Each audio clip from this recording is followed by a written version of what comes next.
l'islam, hier, demain.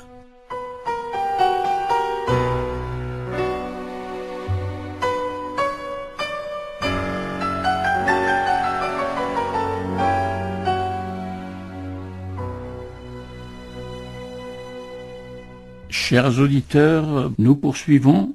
notre cheminement vers la période actuelle. Nous avons parcouru à grandes enjambées, bien sûr, plusieurs siècles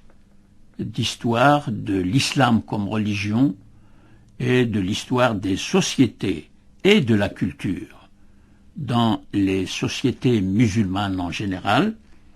et nous avons un peu plus insisté sur le monde arabe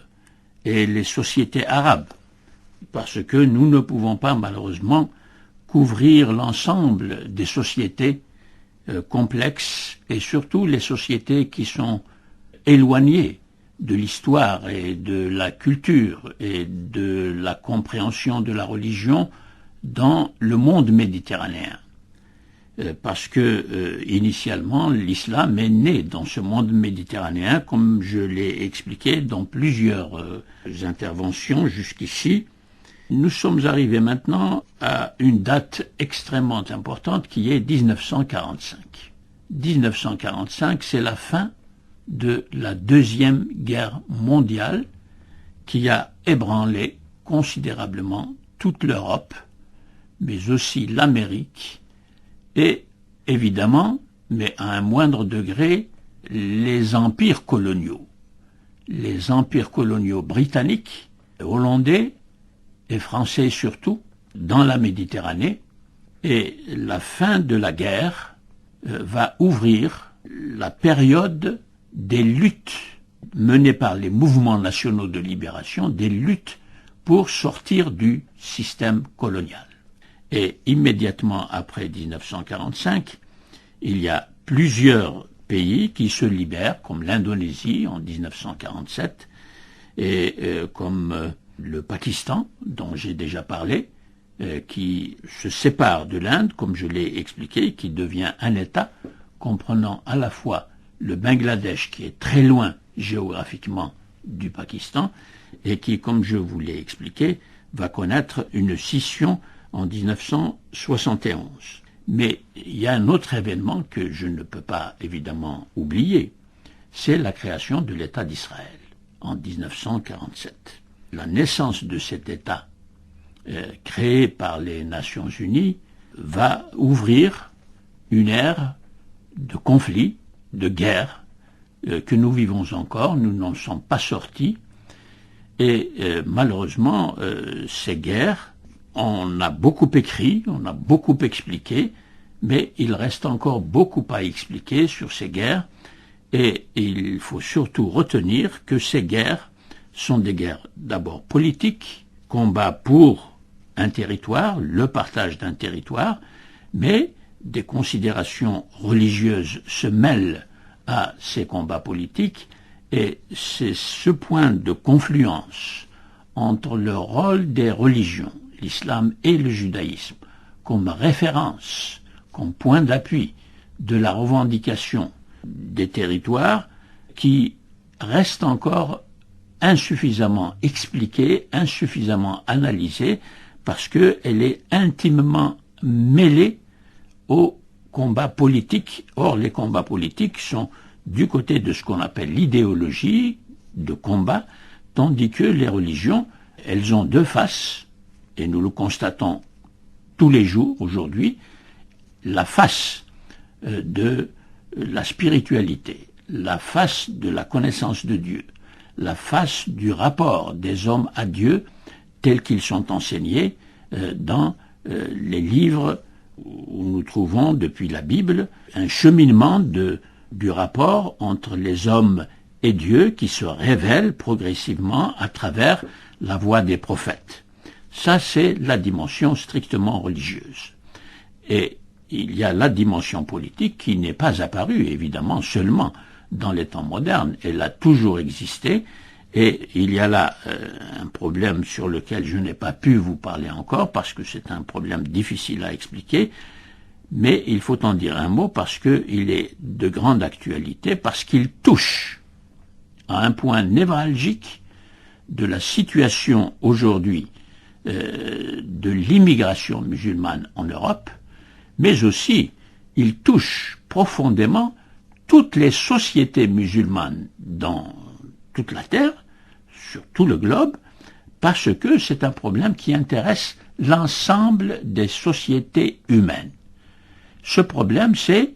comment séparer le pouvoir spirituel que représentent les religions, pouvoir spirituel et aussi autorité morale, enseignement des valeurs morales,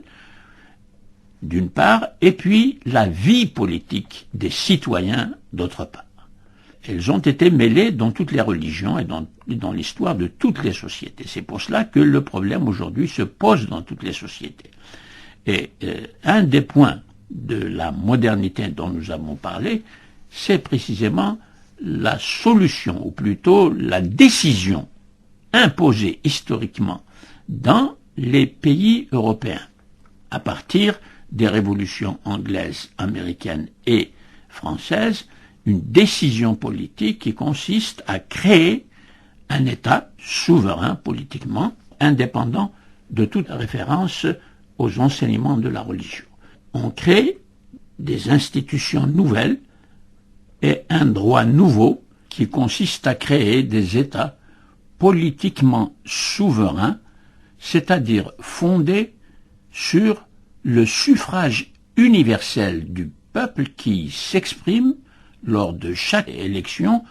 pour envoyer au Parlement des représentants qui vont assumer ce qu'on appelle le pouvoir législatif. Le pouvoir législatif confié au Parlement des députés élus et le pouvoir judiciaire qui appartient à la magistrature indépendante de l'exécutif de l'État, mais évidemment chargé d'appliquer la législation, les lois votées par le Parlement. Mais les magistrats restent indépendants dans l'exercice de leur métier propre, et cette division des pouvoirs est une conquête démocratique extrêmement importante, parce que jusqu'à nos jours, nous trouvons des régimes où cette séparation est loin d'être réalisée et elle est loin d'être respectée. Je reviendrai sur ce point parce que je voudrais bien que tout le monde comprenne l'enjeu considérable de ce qui se passe en Europe, parce qu'au lendemain des indépendances, nous allons voir surgir des États qui vont avoir la responsabilité, justement, d'introduire ces institutions démocratiques nouvelles, mais ces institutions démocratiques n'ont pas de référence dans l'histoire de l'État, dans les pays musulmans, et dans le droit musulman tel qu'il a été appliqué depuis la création du califat jusqu'à nos jours. Et ceci est très important parce que Atatürk, en 1924, a ressenti le besoin d'abolir complètement le régime ottoman, qui était un régime de sultanat et pas de califat. Ça aussi, c'est une distinction très importante à l'intérieur de l'islam, parce que le califat, théologiquement, c'est le vicaire, le successeur du prophète lui-même, qui a la charge de veiller à ce que la loi islamique soit appliquée dans toutes les sociétés musulmanes. Mais le calife lui-même n'a pas autorité d'intervenir dans la construction de la loi musulmane, de la charia, et de discuter de l'élaboration des ahkam shar'iyya, comme on les appelle en arabe, et ça aussi c'est très important. Le calife a le pouvoir seulement de faire appliquer par la magistrature la charia qui ne dépend pas des hommes. Ce ne sont pas les hommes et la souveraineté populaire qui intervient pour la construction de la loi et pour le pouvoir exécutif. Donc là, il y a quelque chose qui se passe et qui, jusqu'à présent, brouille complètement les relations des pays musulmans avec l'Europe ou l'Occident d'une façon générale, Mais c'est une situation qui brouille aussi les rapports entre les citoyens actuels des pays musulmans, car parmi les citoyens des pays musulmans, il y en a qui ont fait du droit, qui ont fait par conséquent des études pour comprendre la genèse des États-nations en Europe sur la base de la séparation des pouvoirs et du suffrage universel, et cette partie des citoyens dans les pays musulmans souhaiterait justement appliquer dans les régimes actuels des pays musulmans cette règle ou cette avancée vers un État démocratique moderne qui fasse la séparation, comme en Europe, entre les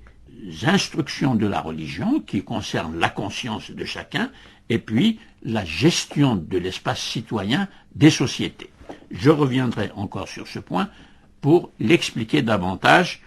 parce que ça concerne encore une fois toute la vie à la fois politique, religieuse et culturelle des sociétés musulmanes contemporaines. À demain.